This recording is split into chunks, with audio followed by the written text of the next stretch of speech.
आम्ही ही भावंडे सारी, महाराज काय सांगतायत बघा, मी एकटाच नाही. आम्ही ही भावंडे सारी येतो झालो भूमीवरी, कैवल्याच्या मार्गावरी भाविक आणून सोडावया.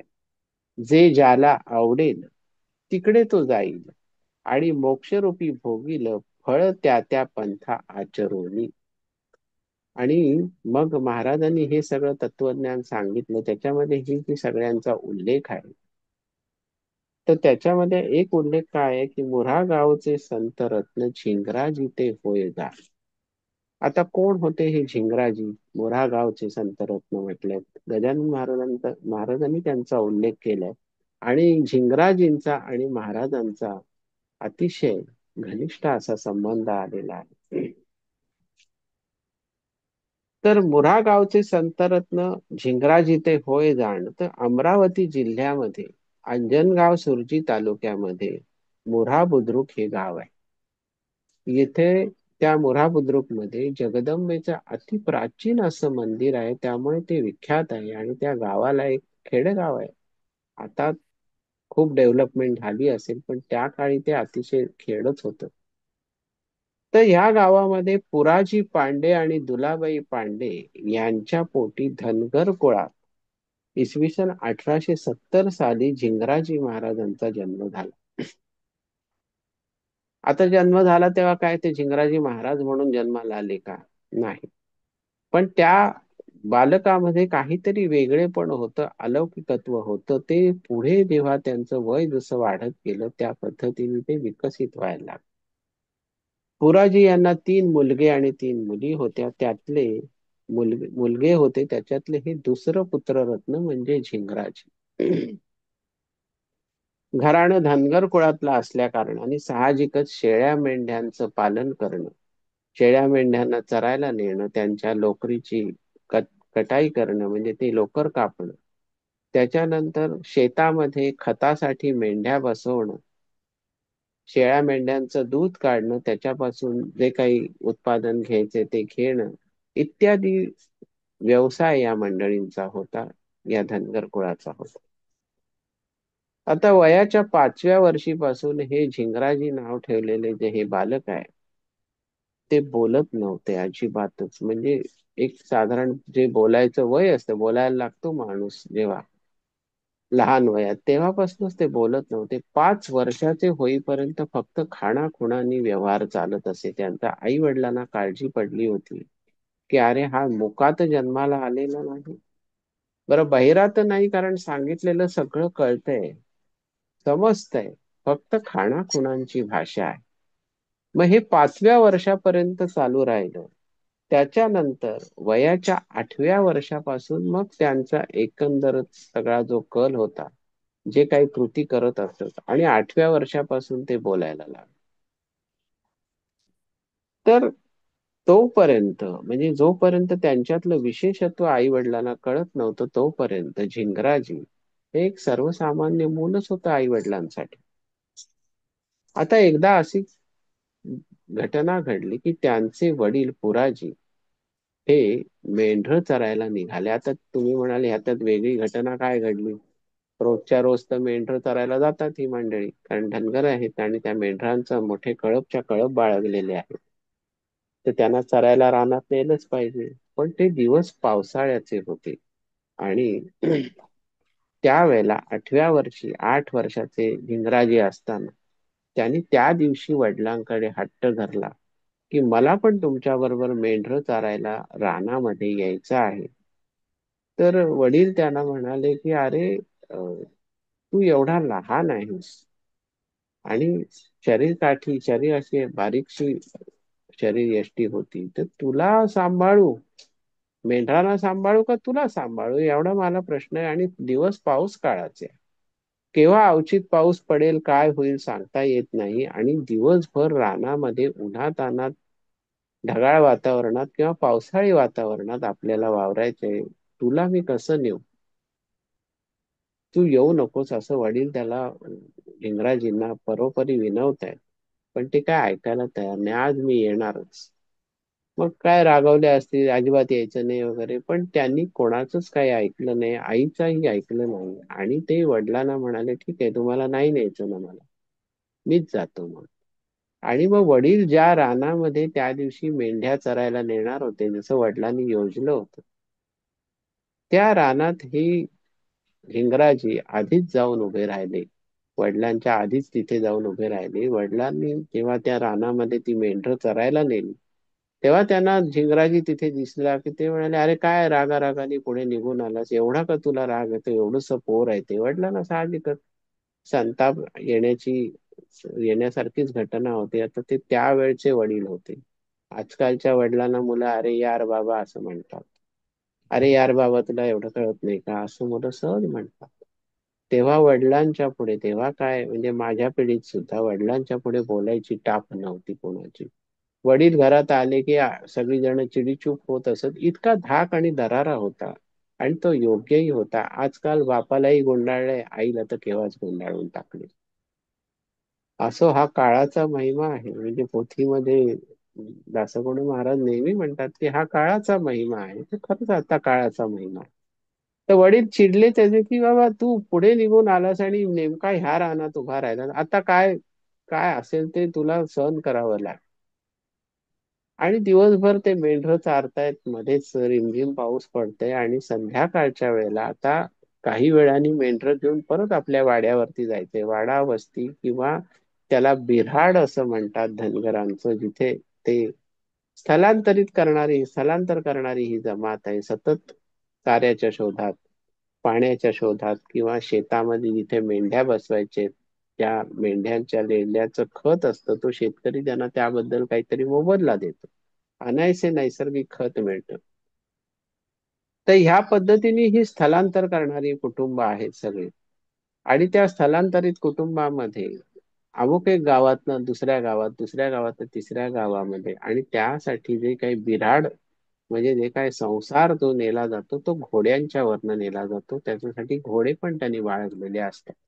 घोडे असतात, कुत्रे असतात, कोंबड्यांची खुराडी असतात, शेळ्या मेंढ्यांचे कळप तर असतातच असतात, कारण ते त्यांच्या उत्पन्नाचं साधन आहे. तर ह्या पद्धतीने धनगरांच्या संपूर्ण आयुष्याचा व्यापार चालत असतो. तर त्या दिवशी मग पाऊस पडायला लागला आणि संध्याकाळच्या वेळेला त्या पावसाने अतिशय उग्र स्वरूप धारण केलं, की आता काय करावं. म्हणजे त्या पावसाच्या माऱ्यापुढे इतका काही मुसळधार पाऊस होता, त्या शेळ्या मेंढ्या सुद्धा तो पाण्याचा मारा खाऊन थरथर थरथर कापायला लागल्या. इतकं ते अंगात आल्यासारखा पाऊस पडायला लागला असं म्हणायला हरकत नाही. तर वडील त्याला म्हणाले की बघ, मी तुला सांगितलं होतं की नाही की पाऊस काळ आहे, तू नको येऊस, तू ऐकलं नाही. आता ह्या पावसातनं ह्या मेंढ्यांबरोबर मी तुला कसं काय नेऊ कुठे, कारण तुझी काळजी मला जास्ती आहे मेंढरांच्या बरोबर.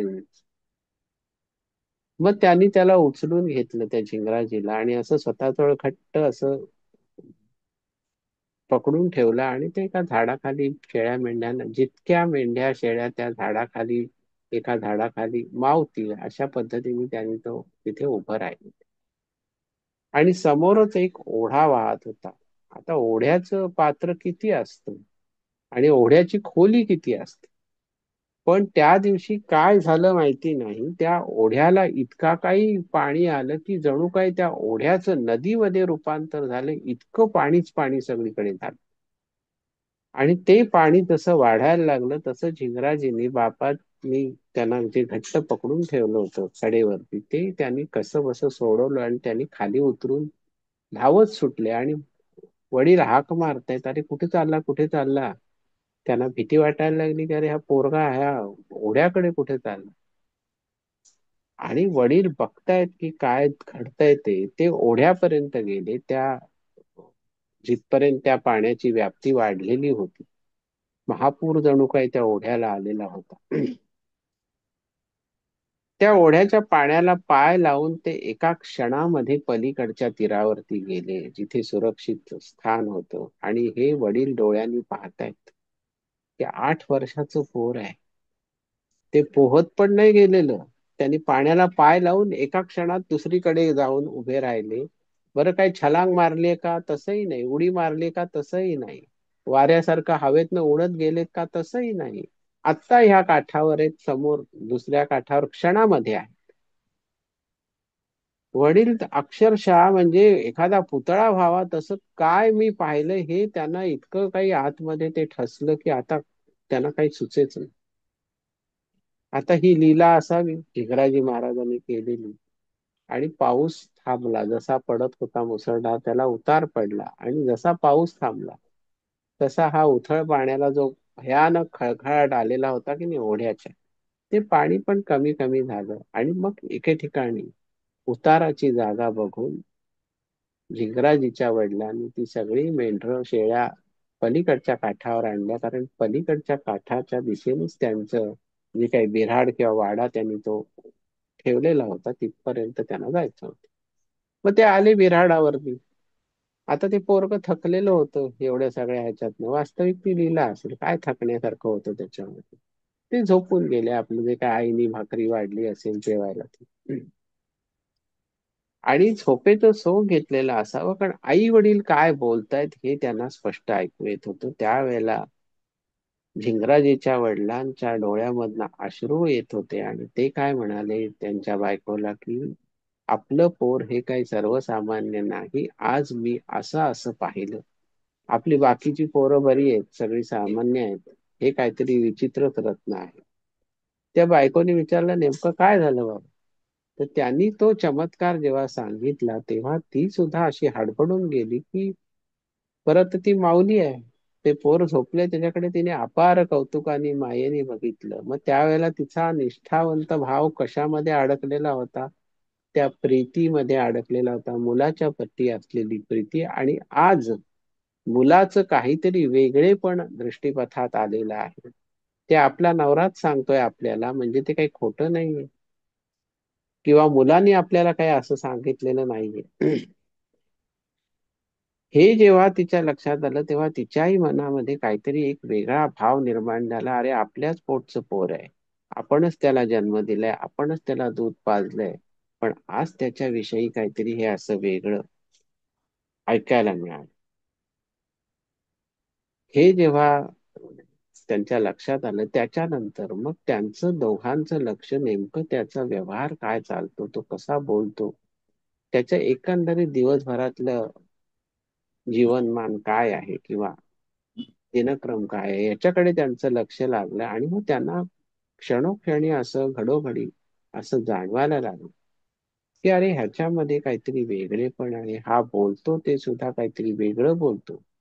हा आपलीच भाषा बोलतो पण त्याच्यामध्ये सुद्धा बोधवचन खूप असतात. हे जेव्हा त्यांच्या लक्षात आलं तेव्हा त्यांचा भाव अतिशय दृढ झाला की खरंच आपलं काहीतरी दैवयोग आपला बलवत्तर असला पाहिजे, म्हणून आपल्या पोटी हे असं रत्न जन्माला आलं. एक दिवस असं झालं की आता झिंगराजी थोडेसे तरुण वयाकडे आलेले आहे. तर फिरत फिरत एक नारायण नावाचा गोसावी तिथे आला. तर आता ते गोसावी बैरागी पूर्वीच्या काळी अशा ठिकाणी शेतमाळ्यामधनं धनगरवाड्यामधनं फिरत असत भिक्षा मागण्यासाठी. असेलही कदाचित, पण धनगरवाड्यावर कोणीतरी त्यांना कौतुकाने दूध वाढत असतील त्यांच्या कटोऱ्यामध्ये त्या बैराग्याच्या भिक्षेकऱ्याच्या. शेतमाळ्यामध्ये त्यांना कुठेतरी शेतातला वानवळा म्हणजे काही आपण म्हणतो ना शेतातल्या काकड्या असतील, गाजरं असतील, काय असतील ते त्यांना देत असतील. अशा प्रकारची भिक्षा लोक देत असत. हरभरा दिला खायला किंवा असंच या पद्धतीचं हुरडा. तर ते त्यावेळेला त्या धनगर वाड्यावरती आले नारायण गोसावी. आणि त्यावेळेला काय झालं की तिथं एक मेंढरू मरून पडलं होतं. आणि हे झिंगराजी जे थोडेसे बालवयातनं आता पौगंडावस्था थोडस तारुण्याकडे वाटचाल चालली अशा अवस्थेत आहेत. तर ते तिथे त्या मेंढराच्या जवळ बसून त्या मेंढराला कुरवाळत होते आणि त्याला म्हणत होते उठ, अरे बाबा उठ. तर ते गोसावी ते बघतायत की अरे हा पोरगा इथे त्या मेंढराच्या पाठीवरनं किंवा पोटावरनं हात फिरवतोय, मेलेला आहे मेंढरू, आणि त्याला उठ उठ म्हणतायत. गोसाव्याला असं वाटलं, त्यांनी काय ओळखलं नाही की हे कोणतरी वेगळंच रत्न आहे. त्याला असं वाटलं की हा धनगराचा मुलगा आहे आणि साहजिकच आपलं जे पशुधन आहे त्याच्यातल्या ह्या शेळ्या मेंढ्यांबद्दल त्याला अपार प्रेम असल्या कारणाने ते मेंढरू मेलेलं त्याला पाहवत नाही किंवा त्याच्या मनाला अपरिमित दुःख झालेलं आहे आणि तो त्या दुःखापोटीच असं म्हणतो की अरे बाबा उठ. अरे ते मेंढरू का उठणार आहे असं ह्याच्या मनामध्ये भाव आहे की ते मेलंय, कळतंय, सगळ्यांना दिसतंय. तुला असं वाटतंय की ते झोपलंय, ते उठेल म्हणून. हे जेव्हा त्या गोसाव्याच्या मनामध्ये यायला लागलं तेव्हाच असं लक्षात आलं त्याच्या की ते अरे बाबा उठ, अरे बाबा उठ असं म्हणणार ते झिंगराजी त्या मेंढराला म्हणत होते. ते मेंढरू खरोखर चार पायावर ताडकन उठून उभं राहिलं की. म्हणजेच मेंढरू पुन्हा जिवंत झालं बघितल्यानंतर त्या गोसाव्याचे डोळे असे विस्फारले आणि त्यांनी म्हटलं हे काय हे अघटित. मग तिथे हा संबंध येतो की जीवात्मा म्हणजे गण, जो ब्रह्माहुनी नाही भिन्न, ते जाणावया कारण गणात हा शब्द असे. मग माझ्या हृदयामध्ये मला हे कळते की त्या मेंढराचं आणि माझं हृदय एक आहे, पण त्या मेंढराचं अजून जीवनकाळ संपलेला नाहीये. हा अकाली मृत्यू आहे ना मेंढराचा. आता मेंढराला कसला आलाय अकाली मृत्यू आणि मेंढराला कसला आले पूर्ण जीवनमान, असं कोणीही म्हणू शकेल. अर्थात हे वादाचा मुद्दा आहे आणि तो योग्यही आहे. माणसाच्या बाबतीत क्रायटेरिया वेगळा असतो, मेंढराच्या बाबतीत वेगळा असतो. मेंढरू जिवंत असताना सुद्धा त्याला कापून खातातच की माणसं. मग इथं हे जो लीला घडवली झिंगराजी महाराजांनी, तर त्याच्या मनात किंतु आला होता अरे हे पोरग ते काय त्या मेंढराला म्हणतंय, त्याला काय समजतंय. मेंढरालाही समजत नाही या पोरालाही समजत नाही. तेव्हा झिंगराजींनी जेव्हा हा चमत्कार त्याला दाखवला, तो आणखीन कोणी बघितला असेल, त्याच्या आईवडिलांनी पण पाहिला असेल की अरे मला कळतंय त्याच्या आतमध्ये नेमकं काय आहे. ते चैतन्य त्याला सोडून गेले त्या मेंढराला, पण ते चैतन्य आत्ता जायची काही गरज नव्हती. ते मी चैतन्य पुन्हा त्याच्यामध्ये प्रस्थापित केलेलं आहे. म्हणजेच हा अवलिया कोणतरी अवतरलेला होता की नाही. मग त्याच्या मनामधला जो किंतु परंतु होता, त्या गोसाव्याला जीव शिव म्हणजे अद्वैत वेदांताचं ज्ञानच नव्हतं झालं. त्याला फक्त असं वाटत होतं तो सगुण परमात्मा आणि मी त्याचा उपासक. मग इथं जीवाशिवाची भेट नेमकी कशी होते. माझ्यातला जीव आणि त्या मेंढरातला जीव हा कसा एक आहे. तो जीव गेलाय पण माझ्यामधला जीव मी त्याला देऊ शकतो, याचा अर्थ मी मृत होईन अशातला भाग. चैतन्याचा गाभा जो आहे त्या चैतन्यातल्या गाभ्यामधनं मला वेगळं काही करायची गरज नाही. ह्या चैतन्यातनं त्या मृतदेहात ते चैतन्य घालायचे. जेव्हा हे सगळं घडलं तेव्हा इंग्राजींनी त्याला सांगितलं की अरे बाबा तुझ्या आजवरची वाटचाल काय होती. तू या चमत्काराने हुरळून जाऊ नकोस, कारण ह्याच्यामध्ये मी सृष्टीच्या नियमाविरुद्ध काहीच केलं नाही. अध्यात्म विज्ञान आहे त्याचं सहाय्य घेऊन त्या पिंडातनं ह्या पिंडात जे काही मी घातलं त्याच्या पोटी हे मेंढरू जिवंत झालेलं आहे. तू गावोगाव फक्त भीक मागत फिरतोयस गोसावी बैरागी बनून. कपनी घातली सांगामध्ये, खाकोटीला झोळी आहे, भस्माचे पट्टे आहेत, सगळंच काही आहे आणि तोंडामध्ये शिव्या आहेत, सगळंच आहे. काही असेल आणखीन आरेरावी असेल किंवा दंडेलशाही असेल, पण तुला हा खरा भाव जर कळला नाही तर तुझ्या आतमध्ये ही पहाट कधी होणार अध्यात्माची. मग चैतन्याचा आविष्कार चैतन्याच्या गाभ्यामधनं कसा काय केला जातो ह्याचा चमत्कार दाखवल्यावर त्या गोसाव्याचे डोळे उघडले. त्याला त्यावेळेला तो अद्वैत वेदांत जो होता त्याचं प्रदान कळत नकळत झिंगराजींनी करून दिलं, शिकवणी घेतली नाही. तर हे जेव्हा त्यांनी जो चमत्कार घडवला तर तो म्हणजे अक्षरशः त्यांच्या दृष्टीने अलौकिकच चमत्कार.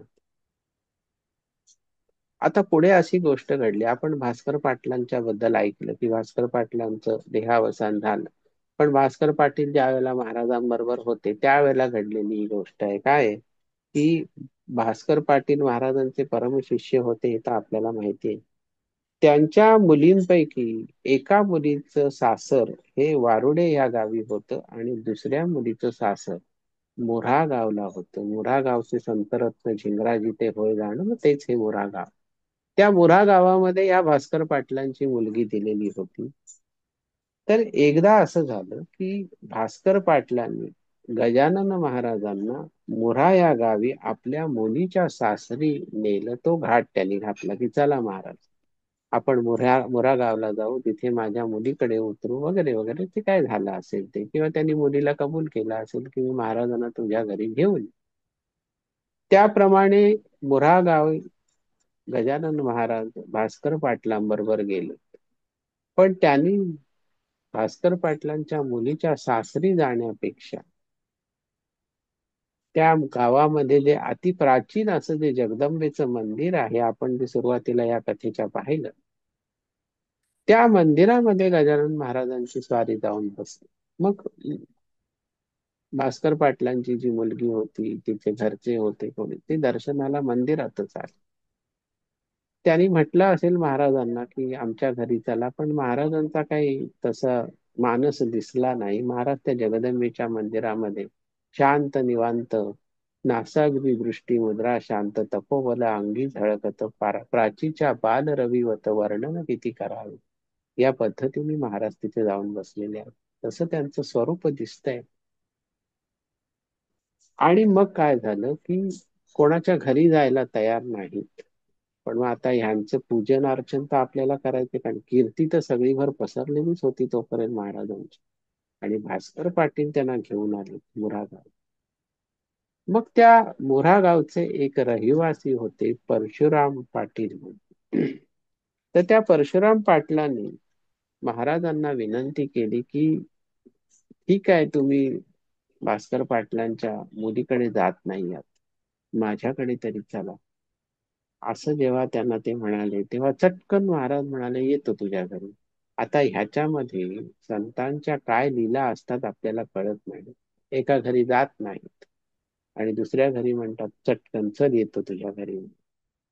असं म्हणून परशुराम पाटलांबरोबर महाराज त्यांच्या घरी निघाले. भास्कर पाटील तर अखंड बरोबर आहेतच. मग ही सगळी मंडळी परशुराम पाटलांकडे आली आणि परशुराम पाटलांकडे आल्यानंतर नेमकं काय घडलं, ती कथा आपण पुढच्या भागात बघूया. जय गजानन. जय किशन.